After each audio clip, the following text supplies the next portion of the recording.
That's right. Just look straight at them. Okay.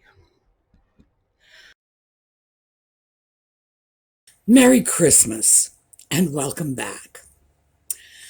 Well, much as I had hoped, we would be able to find something lighthearted and happy to celebrate the holiday with.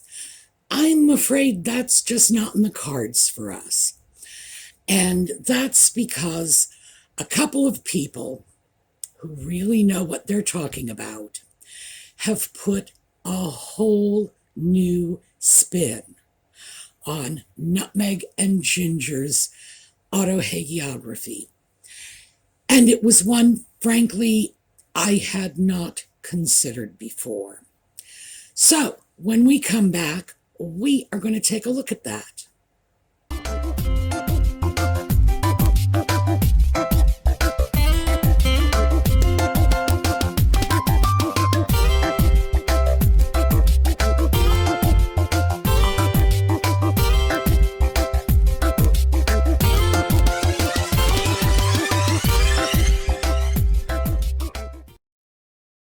People often ask me, what's the problem with Harry and Meghan doing whatever they want to do?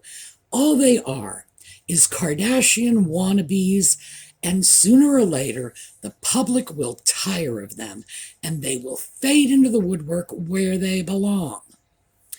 I used to actually get comments like that in the video commenting section. The thing is, most of the people who watch the videos like mine have already figured out there is a little more to the situation than just the stuff and nonsense, the fluff and glamour of Hollywood. These are people who actually have the potential to harm our interests on the world stage. And an article came out in The Hill, and I wanted to share it with you. And then once you've heard the article, I am reading it out, but I have pre-recorded that section so that I could add some images, in part to clarify, but mostly just for entertainment purposes. So we're going to get into that article, and then when we come back, we can talk about that a little. So here you go. This article is entitled "The Trouble with Harry and Meghan," and it was published on December 22nd in The Hill, which has a disclaimer that reads, "The views expressed by contributors are their own and not the view of The Hill." It was written by Mark Toth and Jonathan Sweet, and we have a couple of little mini biographies here. Mark Toth is a retired economist, historian, and entrepreneur who has worked in banking, insurance, publishing, and global commerce. He is a former board member of the World Trade Center, St. Louis, and has lived in U.S. diplomatic and military communities around the world, including London, Tel Aviv, Augsburg, and Nagoya. And it gives his Twitter contact. Jonathan Sweet, a retired Army colonel, served 30 years as a military intelligence officer. His background includes tours of duty with the 101st Airborne Division and the Intelligence and Security Command. He led the U.S. European Command Intelligence Engagement Division from 2012 to 2014, working with NATO partners in the Black Sea and Baltics, and Twitter contact information. And the article goes as follows. Beijing and Moscow, gleefully, are on Team Harry and Meghan and decidedly for self-serving and nefarious reasons. Intentionally or not, the two sidelined British royals, while luxuriously decamping in Southern California, are recklessly undermining the national security of the United Kingdom and, by extension, imperiling that of the United States and its allies. In selling out king and country in exchange for Hollywood-style celebrity on Netflix, apparently nothing about British national security is sacred to the two. Not even the late Queen Elizabeth II's greatest legacy, the 56-member Commonwealth of Nations. Derisively referred to as Empire 2.0 by Afua Hirsch, a British journalist born in Norway, during her commentary in the Duke and Duchess of Sussex's Netflix series Harry and Meghan, the Queen's Commonwealth legacy in the documentary was held out to be an evil archetypal manifestation of racism and repression.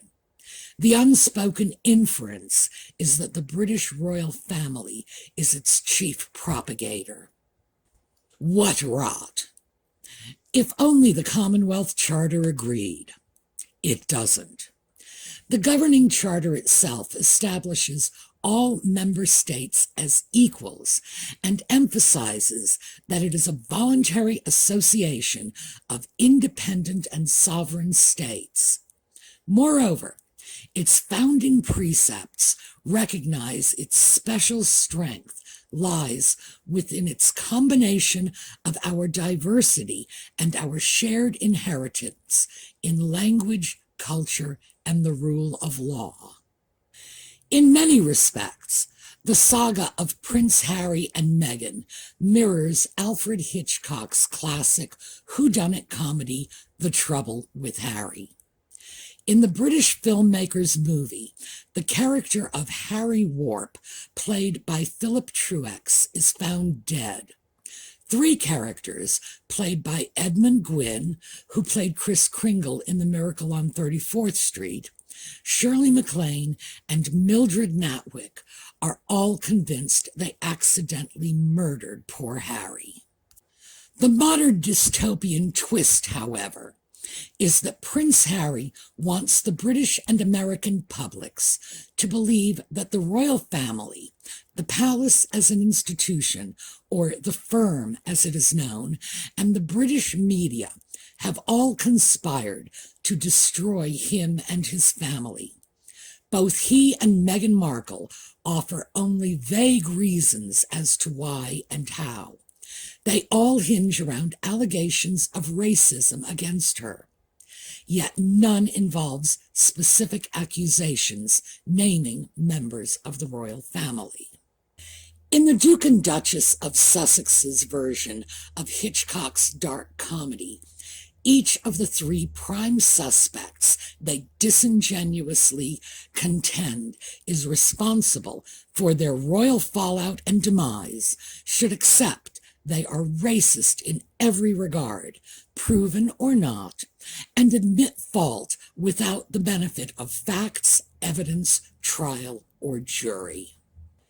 It would be comical if the real-world implications of Harry and Meghan's tantrums were not as serious and far-reaching as they are in reality, especially in a world where the West and its notions and ideals of neoliberalism are under assault by Russian President Vladimir Putin in Ukraine and by Chinese President Xi Jinping, among others.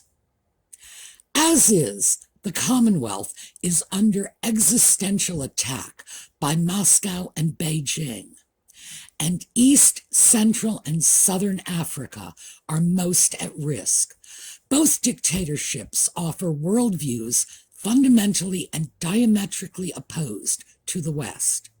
China believes in totalitarian democracy, wherein the citizens are masters of the country, but the Chinese Communist Party is the master of the people.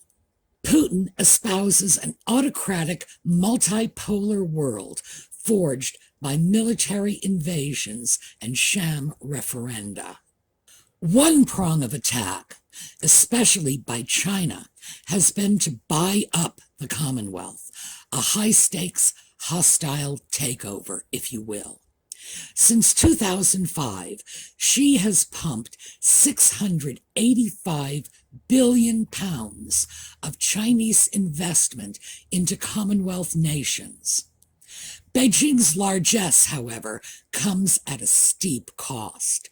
She has coerced numerous Commonwealth states into supporting Beijing over London when it comes to critical votes on resolutions at the United Nations.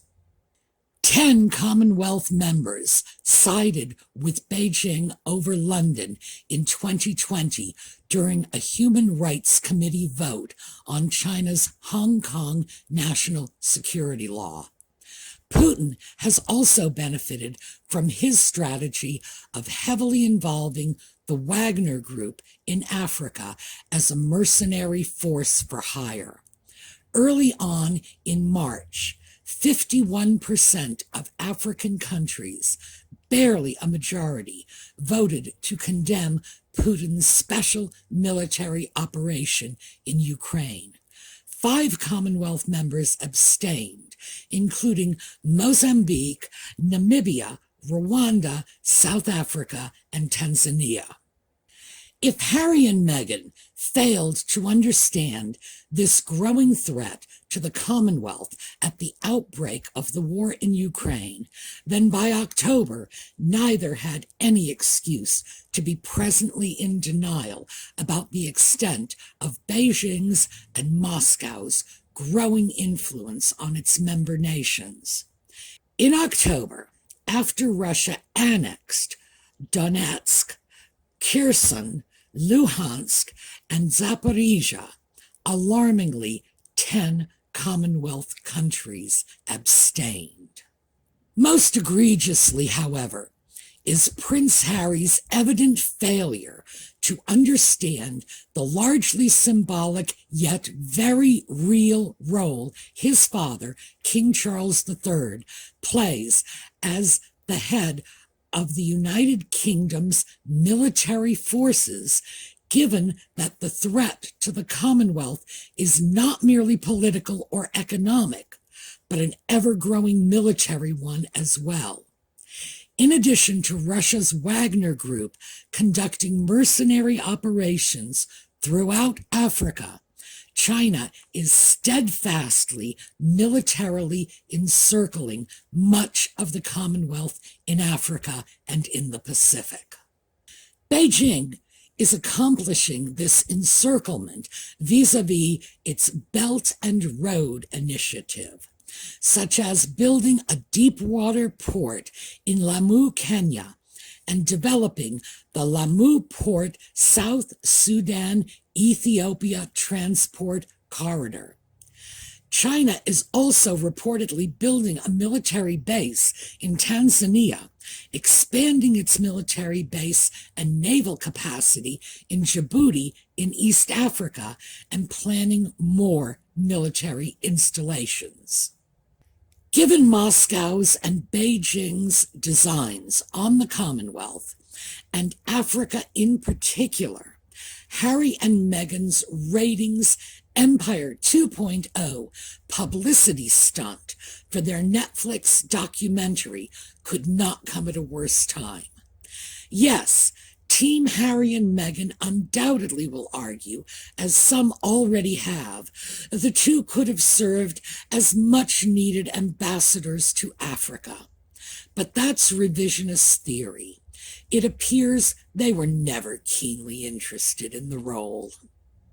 Further, by Harry and Meghan amassing personal wealth in America, by some estimates, more than $150 million for the Netflix series alone, and doing so by attacking the Commonwealth as Empire 2.0, they are crassly jeopardizing a global economic alliance that accounts for nearly 10% of the United Kingdom's total foreign trade. Somewhere along the way, Harry and Meghan replaced king and country with bling and sundry. Poignantly, at Queen Elizabeth's funeral, a hymn was played entitled, "Who Among Us Shall Separate Us?" Moscow and Beijing are betting on that answer, in part being Harry and Meghan, especially in terms of fomenting racial divide in Africa. It undermines not only the United Kingdom, but also the strength of its military and economic partnership with Washington, and as a result, U.S. national security. In The Trouble with Harry, spoiler alert, it turns out that Harry died of natural causes. No one murdered him, just as no one in the royal family, the palace, or media is to blame for Harry and Meghan's self-inflicted wounds. Ironically, one of the young supporting actors in Hitchcock's comedy was Jerry Mathers, later of Leave It to Beaver fame. In that vein, leave it to Harry to have messed this up badly, no doubt with Meghan leading him every step of the way. Please, really, spare us and the U.S. national security from any more of their tirades. I don't like to think that Nutmeg and Ginger have the ability to throw us into a state of conflict. Certainly not in World War III. On the other hand, I have to say, it's possible. It really is.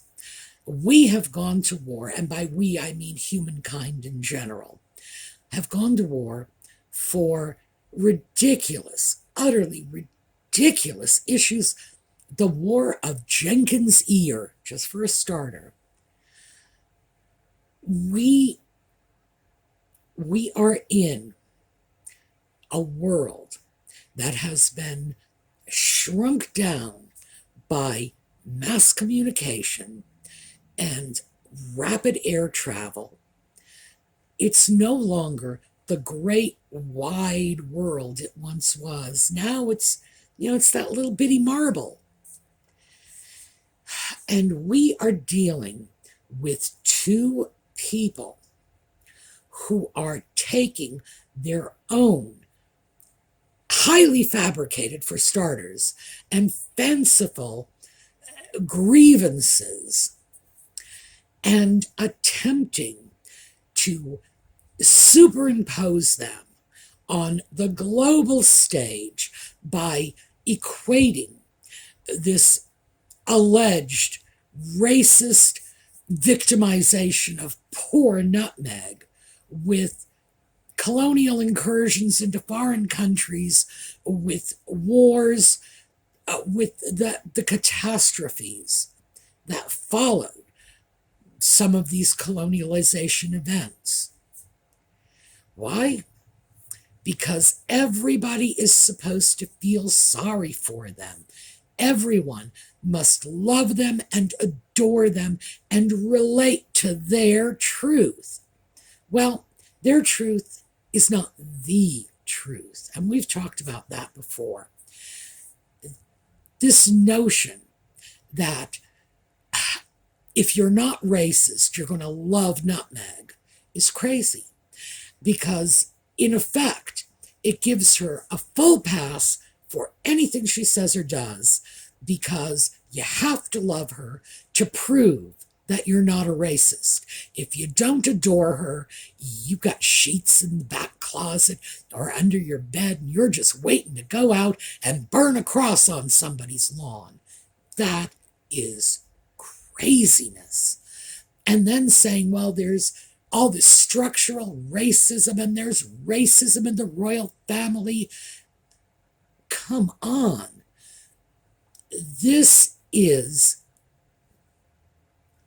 This is not something I believe is actually true. I have to say that. I do believe there is racism in the world, and plenty of it, and you don't have to look too far to find it. That I believe. But what they are suggesting is vast conspiracies of racist people in the media, in the government, in the royal family, and of course I'm sure here in the US as well, because why should we get a pass? And in their efforts to shove this agenda down everyone's throats, what they are doing is fomenting racial strife. They are creating a situation of suspicion and disharmony among people who are, when we speak of the Commonwealth nations, voluntarily aligned with one another. This is a choice. No one has put a gun to their heads and said, come and be our colony. No, it's not what's happening. This was the Queen's legacy in taking that 18th and 19th century colonial legacy and turning it into the 21st century voluntary association of Commonwealth nations. That's what she did. It's very annoying that her grandson, who claims to love and respect her, is just lifting his leg and piddling all over that. That is really sad. But in fact, the idea that this is being spread, is being disseminated, knowing that some people are in fact going to take it seriously, because some people always will, when their agenda, the reason they are doing this, is strictly for their own self-aggrandizement and financial gain. That is all this is to them. How much money do we get out of this, and are people going to adore us? Well, Nutmeg was very quick to point out high stakes. And remember, her version of high stakes was whether or not she got to sit down with Charles and the Queen and discuss their exit from the UK. That was her idea of high stakes. Well, World War III is my idea of high stakes. They have no concept of the kind of fire they are playing with. And the fact is, even if they did, I doubt they'd care. This is all about what is in their idea of their best interests. I have to say that because it's not actually their best interests. Their best interests would have been served by staying in the UK and playing nice with everyone else. They could have done so much if they just had the willingness to play nice, to accept the fact that there were other people in the sandbox with them, and they just couldn't go kicking sand in everyone's faces. Their ignorance is appalling. I can't blame the sock puppet too much for that, because he's just plain not bright. Nutmeg, she's not as bright as she thinks she is. But then again, who is? I wonder, is Stephen Hawking as bright as Nutmeg thinks she is? I doubt it. It's all about feeding their own egos. And they do not care who or what becomes a casualty of this. That's very sad. And it's very difficult to come with a message like this on Christmas Day, because this is supposed to be about peace and love and harmony and joy to the world and goodwill to your fellow man. Who knows? Maybe something in the holiday season will rub off on those two, and they'll go home and sit down and shut up for a while. But the truth is, I'm not betting the farm on that. All right, that is what I have for you today. This video is a little shorter than average because it's Christmas. Turn off the YouTube or the telephone or whatever it is you're watching this on and spend time with your families. Enjoy yourselves and just have the most wonderful Christmas. And I will see you all next time. We are going to watch a slideshow on the way out. I think maybe we'll take a look at a slideshow about animals because animals always cheer me up. All right. Have a terrific day.